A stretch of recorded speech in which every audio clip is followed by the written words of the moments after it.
de informação para você na manhã desta sexta-feira. Como sempre, nós começamos repercutindo a enquete do dia de ontem. Vamos passar para você o resultado da nossa enquete do dia de ontem. Ontem nós repercutimos aqui no Repórter Cultura, na enquete, o Gilmar Mendes, ministro do Supremo Tribunal Federal, durante uma entrevista à Rede TV, ele disse assim: será que o grande problema do Brasil é o Supremo Tribunal Federal? Ou seja, ele levantou a bola e a gente chutou ontem então. Respondendo à pergunta que o Gilmar Mendes fez, as pessoas responderam o seguinte para o Gilmar Mendes. Ele perguntou: será que o Supremo Tribunal Federal é o principal problema do país, é o grande problema do país? Vamos lá. Com 48,6%, as pessoas responderam para o Gilmar Mendes: sim, há muitas prioridades, mas dentre elas, frear o STF. Ou seja, as pessoas entendem sim que há muitas prioridades para serem atacadas no país, mas frear o STF é uma delas e que precisa ser feito. 39,2% das pessoas que votaram disseram sim, frear o STF é a prioridade. Independente de qualquer outra prioridade, frear o STF é a principal. 39,2% das pessoas votaram nessa opção. E 12,2% disseram não, o Congresso realmente tem pautas mais importantes para votar e vamos deixar o STF em paz. 12,2% das pessoas votaram nesta opção. Respondendo então a nossa enquete do dia de ontem, respondendo aí ao Gilmar Mendes, que fez a pergunta. Se faz a pergunta, a gente responde. Então, será que o grande problema do Brasil é o Supremo Tribunal Federal? Respondida a sua pergunta, doutor Gilmar Mendes, através da nossa enquete do dia de ontem. Jorge Krieger, o nosso prefeito, é eleito presidente da ANVI para 2024.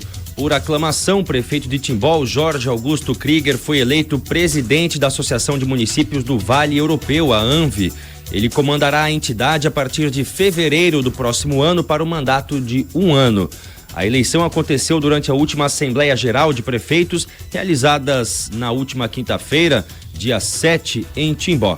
O presidente eleito citou a responsabilidade de dar prosseguimento ao trabalho que já vem sendo feito pela gestão do atual presidente, o prefeito Mário Hildebrandt, lá de Blumenau. Vamos ouvir então as palavras aí do prefeito Jorge Krieger. Feliz com a escolha por parte dos pares prefeitos e prefeitas que compõem a nossa Associação de Municípios do Vale Europeu. A nossa responsabilidade é dar prosseguimento ao trabalho que vem sendo desempenhado na atualidade pelo prefeito de Blumenau, Mário Hildebrandt, mas a todos que ao longo desses mais de 50 anos estiveram à frente da nossa associação, principalmente nas grandes questões que o Médio Vale e a região do Vale Europeu precisa realmente buscar soluções conjuntas. Nós temos várias pautas que são defendidas de comum acordo entre os prefeitos, prefeitas, vice-prefeitos, a todos que compõem as cidades aqui da nossa região, e é isso que nós iremos buscar juntamente com o apoio da Assembleia Legislativa, com o Governo do Estado, com o Congresso Nacional, com o Governo Federal, para que a gente possa buscar recursos para as demandas que os nossos municípios têm, fortalecer o associativismo, o cooperativismo, entre todas as atividades que a nossa associação e que os consórcios também trazem de resolutividade para os nossos municípios, juntamente com toda a equipe técnica também que compõe a nossa associação, um corpo técnico muito qualificado, de bons profissionais, e que faz com que a gente consiga realmente ser uma região diferenciada a nível de Estado de Santa Catarina e a nível de Brasil. Fruto desse entrosamento, desse conjunto de ações e desse fortalecimento em nível de região, que tem muitas potencialidades e várias questões também que a gente precisa buscar uma solução conjunta. Então, a partir do ano de 2024, juntamente com demais prefeitos que fazem parte da composição da diretoria, com a equipe técnica, nós estaremos dando prosseguimento a esse trabalho e querendo sim sensibilizar o governo do estado, o governo federal, para pautas importantes que a nossa região precisa desse olhar sensível por parte dos governantes. Foram as palavras aí do prefeito Jorge Krieger, que a partir de 2024 assume a presidência da ANVI. Sucesso aí para o prefeito Jorge Krieger à frente dessa tão importante associação. A nova fiscalização eletrônica em Pomerode inicia na próxima segunda-feira. No dia 29 de novembro foi definida a data de início da operação da fiscalização eletrônica em Pomerode. A partir da 00:01 da segunda-feira, dia 11 de dezembro, todos os pontos de fiscalização eletrônica estarão funcionando em definitivo. A partir desse dia, 14 locais da cidade passam a ter fiscalização ativa. A velocidade regulamentada em todos os pontos é de 50 km/h. Diferentemente da fiscalização anterior, todos os novos dispositivos funcionam sem o display com controladores de velocidade.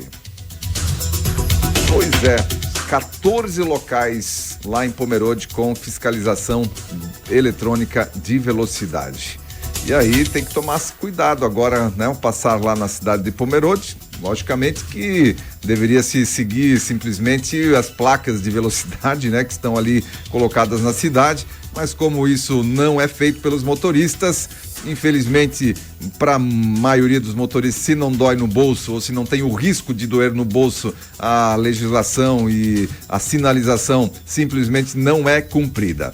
E a gente espera que isso não seja, que os pontos lá sejam bem colocados, que não tenham nenhuma pegadinha ali para o motorista que passa ali pela cidade de Pomerode, que é uma via que liga, né, a região aqui de Blumenau, de Timbó, a região lá de Jaraguá do Sul. Então tem um trânsito intenso ali de passagem também pelo município, que não tenha nenhum tipo de pegadinha para o motorista, que a sinalização seja muito clara e eficiente e que consiga efetivamente o seu objetivo, que é a conscientização a respeito da velocidade, a redução de acidentes, e não seja simplesmente um caça-níqueis. E após serem interditadas, casas que estavam em área de risco são demolidas em Blumenau. A Defesa Civil de Blumenau demoliu cerca de 3 casas situadas na rua Germano Grosch, no bairro Escola Agrícola, durante a manhã de ontem, na verdade de quarta-feira, dia 6. Segundo as informações do órgão, a ação foi uma necessidade elencada baseada numa recomendação do setor de geologia de Blumenau. As famílias já haviam sido avisadas anteriormente, já em novembro. O local, que já era considerado como área de risco, agora é um local inapropriado e inseguro para a moradia. A decisão da Defesa Civil de Blumenau, segundo o órgão, veio como uma forma de zelar pela vida humana. A prefeitura não informou a situação das famílias após a demolição. Pois é, essa situação aí das áreas de risco é uma questão agora muito importante, está evidente agora durante esse período de chuvas, tudo que aconteceu durante esses 2 meses também de muita chuva aqui no estado de Santa Catarina, na nossa região. Várias áreas foram estabelecidas como áreas de risco. A gente tem aquela situação lá no Morro do Arapongas, tem outras áreas aqui da cidade de Timbó também com essa situação de risco, e a gente também deseja, espera que as famílias consigam realizar aí a solução, ter a solução do seu problema, porque muitas vezes as famílias, como esse é o caso lá de Blumenau, as pessoas precisam abandonar as suas casas e certamente precisam aí de um apoio também nesses primeiros momentos, depois que se abandonar a casa, precisam de algum lugar para ficar, enfim, que a prefeitura lá de Blumenau não informou qual a situação dessas famílias, se elas foram reposicionadas, se estão em abrigo, se estão em casas de familiares, enfim, mas logicamente que em área de risco não é possível ficar. Se estivesse em uma situação dessa, eu nem esperaria um aviso da Defesa Civil para me mandar, né, do local onde estaria de alguma maneira colocando em risco a minha vida e a vida dos meus entes queridos, da minha família, dos meus filhos, da minha esposa, enfim. Mas muitas pessoas, por não terem outra alternativa, às vezes resistem em se retirar desses locais considerados de alto risco. O Mercosul anuncia a entrada da Bolívia no bloco econômico. O Mercosul, grupo formado inicialmente por Brasil, Uruguai, Paraguai e Argentina, anunciou a entrada da Bolívia no bloco econômico durante a cúpula realizada no Rio de Janeiro nesta quinta-feira, ontem, portanto. A agenda contou com a participação dos presidentes dos países e outras autoridades. No fim de novembro, o Senado aprovou a entrada. O projeto de decreto legislativo já havia passado pela Câmara dos Deputados e agora será promulgado. O processo de adesão corria desde 2015 e apenas o Brasil não havia decidido o assunto. O parlamento dos outros países membros, Argentina, Uruguai e Paraguai, já tinham concordado com a inclusão. Confirmado o ingresso da Bolívia, o Mercosul passará a ser um bloco com 300 milhões de habitantes, uma extensão territorial de 13,8 milhões de quilômetros quadrados e um produto interno bruto, um PIB, total de 3,5 trilhões de dólares. A partir da ratificação, o país ainda terá um prazo de 4 anos para concluir o processo de adesão e adotar as normas do bloco. O que nós precisamos aqui do Mercosul é que ele realmente seja um bloco econômico e que ele tenha essa capacidade de atuar como um bloco econômico, trazendo benefícios para os países membros. Até agora, o Mercosul não mostrou a que veio. Então, a partir do momento que ele deixar de ser usado como um meio de discussões ideológicas, um meio de agregar apenas as ditaduras aí amigas da esquerda, aí nós podemos ter um bloco realmente econômico, um bloco preocupado com as ações econômicas, com as necessidades também logísticas dos países membros e não apenas, né, que seja ali um bloco de chá das 5 das ditaduras aqui da América Latina. Pois é, e a agenda do Lula aqui no Mercosul, ela não é muito econômica, né? É mais política também, nada muito profundo, né? Mais para dizer mesmo que estão todos unidos, né? Para fazer aí as suas declarações. Ainda mais no aspecto econômico, a Bolívia ela tem um peso muito menor aqui do que os vizinhos, né? Aqui da nossa América Latina, uma economia pequena, praticamente monoprodutora aí de petróleo e gás. Sem falar na questão política ali da Bolívia, né? Nem politicamente o país se acerta. Vamos lá.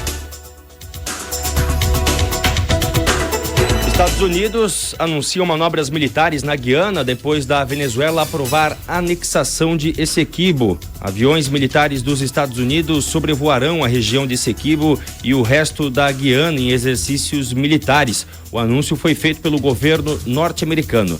Este é o primeiro movimento militar dos Estados Unidos na região desde o referendo que a Venezuela realizou. No domingo, dia 3, inclusive, que foi realizado este referendo sobre a anexação de Essequibo, território da Guiana que a ditadura socialista venezuelana reivindica como parte de seu país. E ontem, inclusive, repercutimos aqui no Jornal do Meio-Dia o novo mapa, né? O novo mapa aí que o presidente Nicolás Maduro compartilhou da Venezuela já com o território anexado. De acordo com a Embaixada dos Estados Unidos na Guiana, as manobras acontecerão em parceria com a Força Aérea da Guiana, fazendo parte então de operações de rotina da parceria para melhorar a segurança local. E ontem a gente, voltando aí para essa questão da América Latina e de Mercosul, vocês lembram aí que ontem a gente divulgou um empréstimo que veio aí para o Brasil do BRICS, né, e esse empréstimo para ser aplicado, vem para o BNDES para ser aplicado na questão da sustentabilidade. Eu falava, a questão da sustentabilidade é um termo muito amplo, a gente precisa assim de investimento em infraestrutura no nosso país, enfim, aí muita gente já se manifestou aí com relação a essa situação de que viria dinheiro para o BNDES novamente e que para onde iria de fato esse dinheiro? E, pois é, hoje já veio a resposta para onde vai parte desse dinheiro, pois quase 15 bilhões do BNDES vão financiar, olha aqui, PAC da América do Sul. PAC da América do Sul. É isso mesmo que você está ouvindo. E participando disso, a ministra do Planejamento, a Simone Tebet, o presidente do Banco Nacional de Desenvolvimento Social, o BNDES, o Aloysio Mercadante, anunciaram ontem ainda o PAC Integração, Projeto de Integração Regional das Américas do Sul. Ou seja, lá vai dinheiro do BNDES, dinheiro que foi emprestado pelo Brasil, emprestado ao Brasil pelo BRICS, e agora vai novamente financiar obras aqui pela América do Sul para os queridos irmãos aí nas democracias latino-americanas que ainda devem para o Brasil dinheiro do BNDES que foi aplicado em obras aqui e jamais voltou e não se sabe se volta. Pois é, vai mais dinheiro para um tal PAC da América do Sul. Tá aí já a resposta de onde vai ser aplicado o dinheiro que vem aí do BRICS.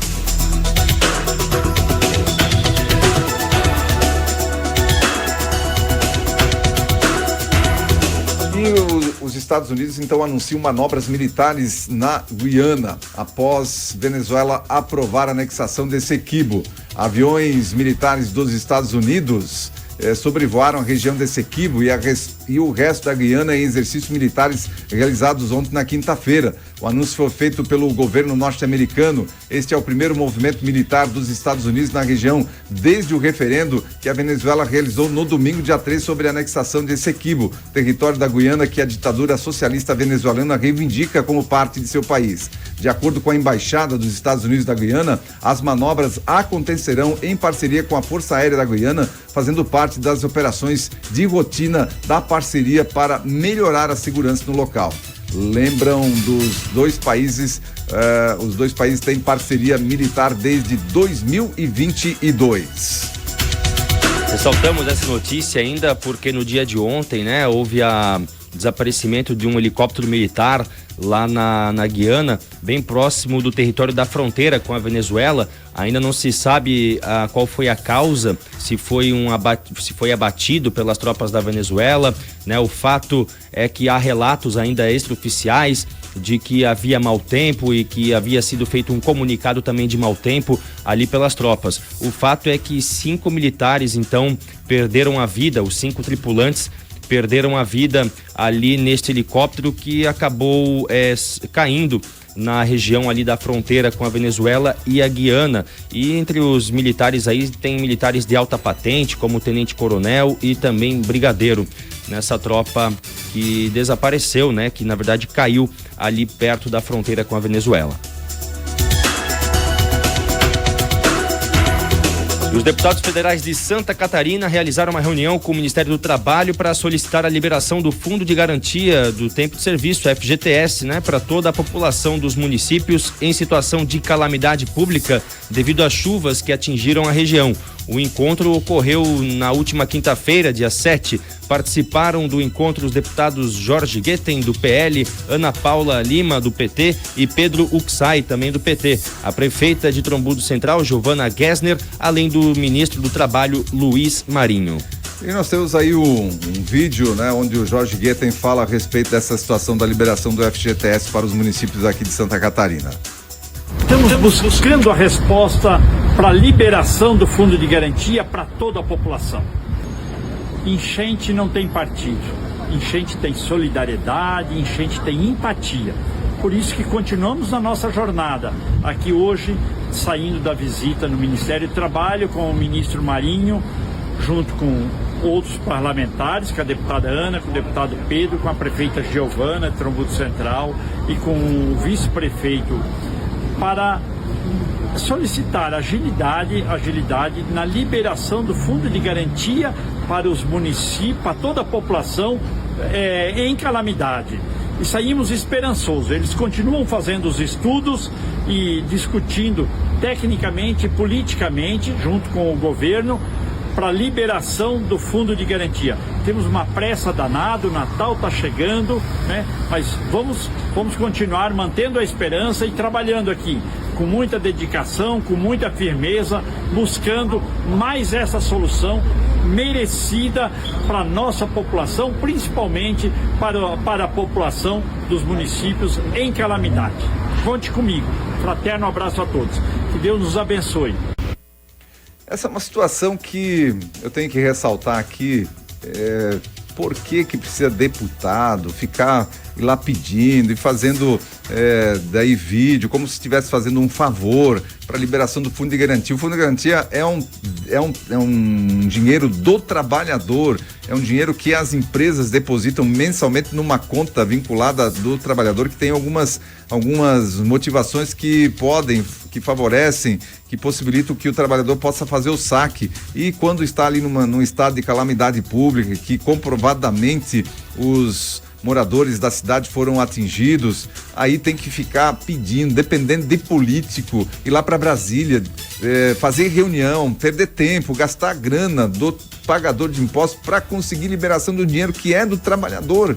Não deveria nem ter dúvidas de liberar nesse tipo de situação. Olha, é uma situação complicada. Por que já não fazem uma lei que, nesse caso de calamidade pública, de atingimento, quando se atinge, o município é atingido aí por uma calamidade desse tipo, já automaticamente as pessoas que comprovam que tiveram prejuízos relacionados a esse assunto, já tem automaticamente a liberação do seu fundo de garantia? Não, mas fica lá uma situação.